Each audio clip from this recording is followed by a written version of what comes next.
Hello everyone, welcome back to my channel. ఈరోజు నేను చేయబోయే రెసిపీ ఏంటంటే కాకరకాయ కారం. దానికి కావాల్సిన పదార్థాలు: కాకరకాయలు ఇలా మంచిగా వాష్ చేసుకొని ఒక టవల్లో కానీ కొంచెం డ్రై చేసుకోవాలి. వాష్ చేసిన తర్వాత ఇలా డ్రై చేసుకోవాలి.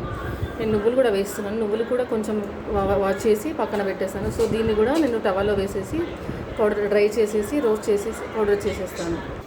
కొన్ని పల్లీలు కూడా దీనికి ఇలా వేయించుకోవాలి. వేయించి పక్కన పెట్టుకోవాలి. కొన్ని శనగపప్పు, మిరియాలు, మినప్పప్పు, ధనియాలు, కొంచెం చింతపండు. సో వీటన్నిటిని 1 by 1 రోస్ట్ చేసేసుకోవాలి. ఇప్పుడు ఈ పల్లీలు వేగిపోయాయండి. నేను దీన్ని బౌల్లో వేసేసుకుంటున్నాను.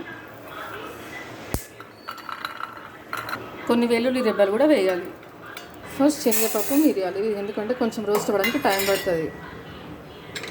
అండ్ నెక్స్ట్ వెల్లుల్లి ఇవి వేగాయండి. సో నెక్స్ట్ ధనియాలు, మినపప్పు వేసేస్తున్నాను. కొంచెం చింతపండు.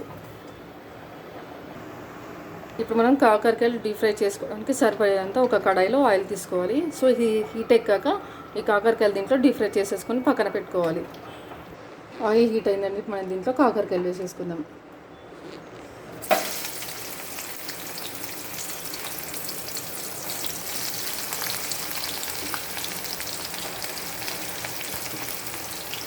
ఈ ఫ్లేమ్ బాగా పెద్దగా పెట్టద్దు, సిమ్లో ఉండే కొంచెం ఫ్రై చేసేసుకోవాలి, లేకపోతే మాడిపోయే ఛాన్స్ ఉంటుంది.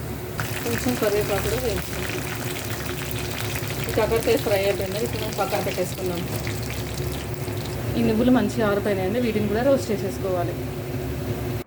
కూల్ అయిపోయినాయండి. వీటన్నిటిని మిక్సీ చేసేసుకోవాలి. ఇప్పుడు మనం దీంట్లోనే సరిపడా సాల్ట్, చిల్లీ పౌడర్ కూడా వేసేసుకొని మిక్సీ పట్టేద్దాం.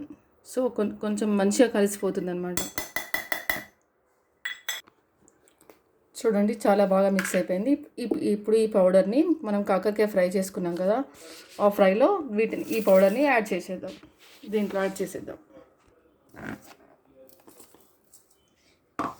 మనం సరిపోయేంత యాడ్ చేసుకోవాలి. ఈ పౌడర్ కనుక కొంచెం మిగిలితే కూడా మీరు ఇడ్లీకి కానీ దోశకి కానీ దోశ మసాలా దోశ ఉంటుంది కదా, దాంట్లో ఇలా అప్లై చేసేసుకోవాలి. చాలా బాగుంటుంది.